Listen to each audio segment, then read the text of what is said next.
Hello everyone. तो अरे आज तो ब्लैंक स्क्रीन, कोई क्वेश्चन ही नहीं। उसका कोई खास रीज़न? बिल्कुल है।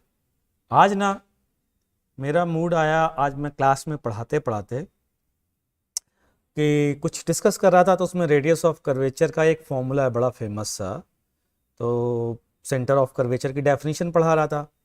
फिर मैं क्या है, रोडो का एक क्वेश्चन आप लोगों के लिए सोल्यूशन बनाने के लिए बैठा। तो मैंने रोडो का क्वेश्चन देखा, तो मैंने उस क्वेश्चन का पहले सोल्यूशन बनाया और उस सोल्यूशन में उस फॉर्मूले का यूज़ ना करके उसी सोल्यूशन में उसको डिराइव कर दिया। मज़ा नहीं आया। मेरे दिमाग में एक बात आई, क्यों ना आज और आगे भी वीडियोस ऐसे बनाए जाएं कि आपको थोड़ा सा पढ़ा भी दूँ उस क्वेश्चन के बारे में और उसके बाद उस क्वेश्चन को भी सॉल्व कर दूँ। आज जो मैं आपको पढ़ाने जा रहा हूँ बच्चों, वो है centre and radius of curvature and radius of curvature. ठीक, उससे भी ज़्यादा इंपॉर्टेंट, ध्यान से सुनिएगा। पहली बात तो ये मैथमेटिकल प्रॉपर्टी होती है। क्या होती है? Mathematical properties. सो इसका मतलब क्या होता है? मैथमेटिकल प्रॉपर्टी होती है, केवल आप स्टाइल मारने के लिए बोल रहे हो। इसका मतलब बताता हूँ, बहुत इंपॉर्टेंट है, बहुत सारे बच्चों को पता नहीं होता है। That means it is a property of curve, property of curve. इससे भी ज़्यादा इंपॉर्टेंट बताओ क्या है? Not the property of, not the property of motion of particle. Particle particle की मोशन की प्रॉपर्टी नहीं की। मतलब सर क्या कहना चाह रहे हो? हमारे सर मतलब हमने तो यही पढ़ा है बुक्स में। जैसे फॉर एग्जांपल ये एक कर्व है, ठीक है। अब आप ध्यान से सुनना, इस कर्व पर किसी पार्टिकल को ऐसे चलाओ, कांस्टेंट स्पीड से चलाओ, आप ऐसे ऐसे ऐसे ऐसे ऐसे ऐसे ऐसे नाचते हुए चलाओ, आप विशुम विशुम विशुम करते हुए चलाओ, मतलब कैसे भी चलाओ, ऐसे चलाओ, मतलब ऐसा चला फिर रुक गया, फिर ऐसा चला फिर रुक गया, फिर ऐसा चला, कैसे भी चलाओ। रेडियस ऑफ कर्वेचर इस बात पर डिपेंड नहीं करेगा कि किसी भी पॉइंट पी पर अगर मैं रेडियस ऑफ कर्वेचर डिफाइन कर रहा हूं आर या रो से, ठीक है, ये सेंटर ऑफ कर्वेचर है, तो वो इस बात पर डिपेंड नहीं करेगा कि इस पर मूव करने वाला पार्टिकल कैसे चल रहा है। ये मैं कहना चाहता हूं, बहुत इंपॉर्टेंट पॉइंट, इतना शानदार कि इस पर बेस्ड बहुत अच्छे अच्छे क्वेश्चन बनाए जा सकते हैं। लेकिन आज मेरा पर्पस उन बेहतरीन क्वेश्चंस पे जाने का नहीं है। आज पर्पस क्या है वो भी बताता हूँ, क्यों आखिरकार मैं पढ़ा रहा हूँ। दूसरी चीज़ है डेफिनेशन। डेफिनेशन पता है क्या है बच्चों? डेफिनेशन पहले तो सेंटर ऑफ कर्वेचर की है। तो सेंटर ऑफ कर्वेचर, कर्वेचर अगर मैं डेफिनेशन लिखूं नहीं, समझा दूं तो ज़्यादा अच्छा रहेगा। तो डेफिनेशन बस लिख देता हूं, ये लिख देता हूं कि दूसरा पॉइंट है definition. And what is the definition? ध्यान से सुनना।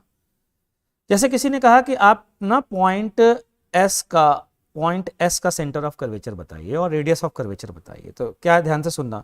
एस के बहुत पास, बहुत पास, एस के बहुत पास इनफाइनाइटेसिमल डिस्टेंस पर दो पॉइंट पर नॉर्मल ड्रॉ कर दीजिए। उन नॉर्मल का जो इंटरसेक्शन पॉइंट आएगा, that will be that will be centre of curvature of point S, या C is centre of curvature of curve at point S, है ना।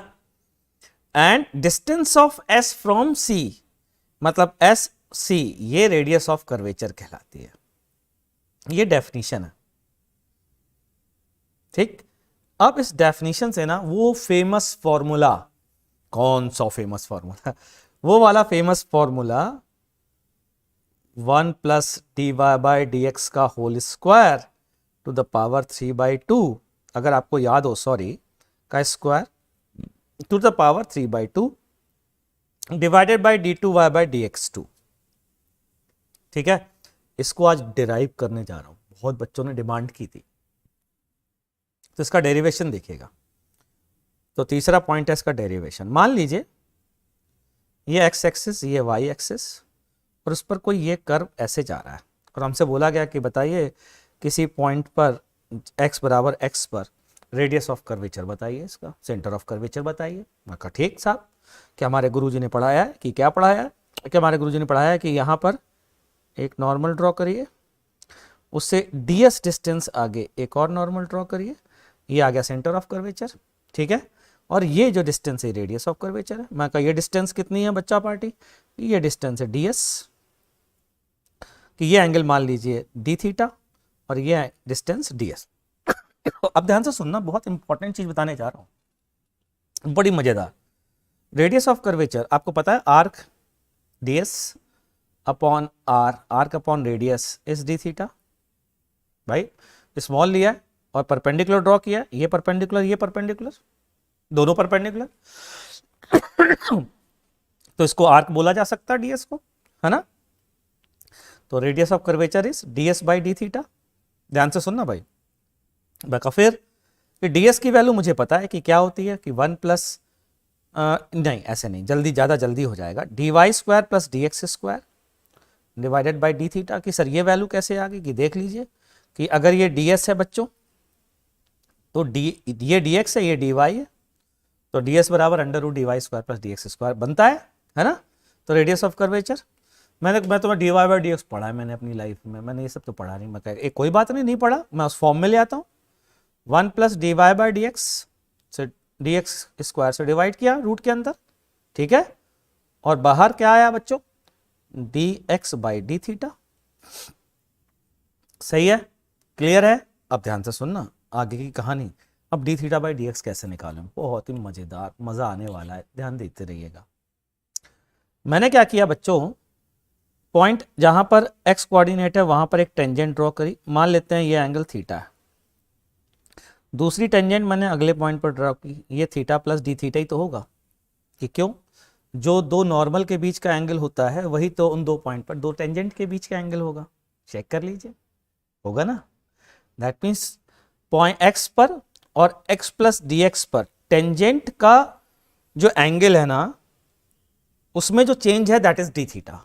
कंफर्म, कि बस अपना काम बन गया। ध्यान से सुनना, इसको लिखा इक्वेशन 1। अगली बात, D theta by D x निकालने की बारी। मैंने कहा यार, दिमाग लगाया कि मैंने तो पढ़ा है D Y by D X is basically tan theta. ओ, अब मेरे दिमाग में क्लिक किया, मैंने कहा एक काम करते हैं, इस इक्वेशन को दोनों साइड x के रिलेटेड डिफरेंशिएट करते हैं। तो टेन थीटा क्या बन जाएगा बच्चों, sec square theta D theta by D X, ठीक है, बराबर उल्टा कर दिया मैंने इक्वेशन को, D two Y by D X two. Check कर लीजिए, सही है यार, ये तो वैल्यू आने वाली है।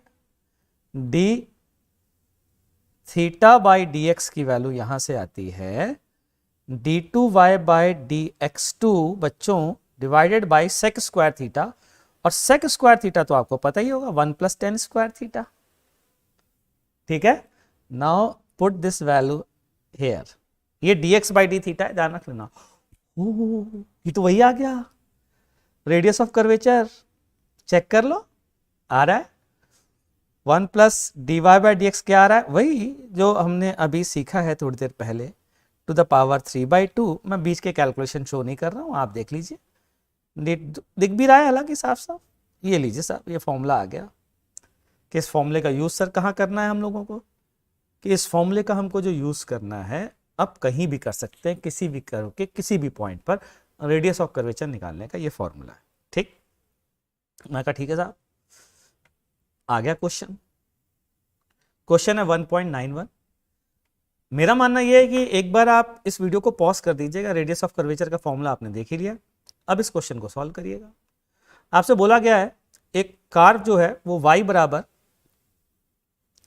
a sine x by alpha इस पाथ पर चल रही है, यानी कि ये हो गया कुछ साइन के कर्व का पाथ ऐसा, और आपसे पूछा गया at what velocity will the car ride without sliding. मतलब कुल मिलाकर के हमको स्पीड लिमिट बतानी है। स्पीड लिमिट पता चल जाएगी तो सारा काम बन जाएगा, ठीक है। मतलब स्किड ना हो तो एक पर्टिकुलर स्पीड से कम स्पीड पर काम बनेगा। अच्छा, अब ध्यान से सुनना बच्चों, यार साइन कर्व में रेडियस ऑफ कर्वेचर का फॉर्मूला है 1 प्लस, सबसे पहले तो आप ये समझिए कि स्किड करेगी क्यों, करेगी क्यों। तो मैं कहा किसी भी पॉइंट पर, किसी जनरल पॉइंट पर अगर मान लीजिए ये कार जा रही है, इस कार का सेंटर ऑफ कर्वेचर ये है, तो इस डायरेक्शन में इसको सेंट्रीपिटल एक्सेलरेशन चाहिए, कितना चाहिए, v²/r। ठीक, ये कौन प्रोवाइड कराएगा, कि फ्रिक्शन, और कोई हॉरिजॉन्टल फोर्स तो है ही नहीं। दैट मीन्स mv²/r बराबर म्यू टाइम्स mg, जहां mg जो है वो नॉर्मल रिएक्शन की वैल्यू है। ये कब, ये लिमिटिंग वैल्यू, मतलब मैं कह रहा हूं कि इन जनरल तो फ्रिक्शन बराबर mv²/r है, ये बात सही है, लेकिन फ्रिक्शन की जब मैक्सिमम वैल्यू होगी तो उसके करस्पॉन्डिंग स्पीड की भी तो मैक्सिमम वैल्यू होगी बच्चों। तो ये जो आपके सामने है वो मैक्सिमम वैल्यू है, लेकिन मैं लिखूंगा v ही। ठीक, तो v equals to root mu G R, ये आ गई। इससे ज्यादा स्पीड पे आप चला नहीं सकते, ध्यान से सुनना भाई, ठीक है। अब दिक्कत क्या है, अलग अलग पॉइंट पर रेडियस ऑफ कर्वेचर तो अलग अलग होगा यहाँ का, तो यानी कि लिमिट जो है वो अलग अलग होगी। ध्यान से सुनना सब लोग, मान लीजिए यहाँ पर स्पीड लिमिट है 10, यहाँ 20, यहाँ 30, यहाँ 40, यहाँ फिर 10। बताइए आप सभी लोग कि कौन सी स्पीड रखनी है ताकि वो कहीं स्लिप ना करे, दिमाग लगाइए। ध्यान से सुनिएगा, फिर से बोलता हूं, यहां पर मैक्सिमम 10 से ले जा सकते हैं, यहां पर मैक्सिमम 20 से ले जा सकते हैं, मान लीजिए, मतलब ऐसा नहीं कह रहा हूं मैंने कैलकुलेट किया, मान लीजिए यहां पर मान लीजिए 15 से ले जा सकते हैं, मान लीजिए यहां फिर से 10 से, फिर यहां पर 20 से ले जा सकते हैं, फिर यहां पर 10 से ले जा सकते हैं। बताइए इस रोड पर कहीं स्लिप नहीं होना है तो कौन सी स्पीड। मैंने कहा भैया अगर 15 से ले जाओगे तो 10 वाला कहेगा ना जी ना, 10 से ऊपर नहीं ले जा सकते हो। तो किसकी सुननी चाहिए, सबसे कम वाले की, सबसे कम वाले की। ये वैल्यू सबसे कम कहां आएगी, इस कर्व पर ये वैल्यू का मिनिमम कहां आएगा, जहां पर रेडियस ऑफ कर्वेचर का मिनिमम आएगा, आएगा कि नहीं आएगा। अब देखते हैं रेडियस ऑफ कर्वेचर का मिनिमम कहां आएगा। मगर बड़ा सिंपल, कि कैसे, कि रेडियस ऑफ कर्वेचर होता है 1 प्लस dy/dx का whole square to the power 3/2 upon d2y/dx2। ठीक है, मगर वैल्यू रख देते हैं यार, dy/dx की वैल्यू क्या आएगी, कि निकाल लीजिए साहब यहां से। dy/dx की वैल्यू बच्चों आएगी a/α cos x/α, ठीक है।